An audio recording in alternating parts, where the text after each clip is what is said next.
To calculate age from a date of birth in Excel, you can use the dateDiff function or the combination of other date functions. Here's a step-by-step guide. Using dateDiff function, data preparation. Ensure that you have a column with date of birth entries in Excel. For example, in cell A2. Create a new column. In an adjacent cell, enter the following formula.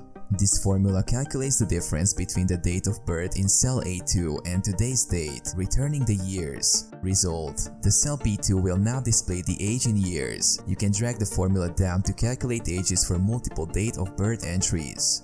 Using other date functions. Data preparation. Same as above, ensure you have a column with the date of birth entries in Excel. Create a new column. In an adjacent cell, enter the following formula. This formula calculates the difference in years between the current year and the year of birth. The if statement accounts for cases where the birthday has not occurred yet this year. Result: the cell B2 will display the age in years. Drag the formula down to calculate ages for multiple date of birth entries. These methods allow you to calculate ages accurately based on date of birth in Excel, and they will automatically update as time goes on.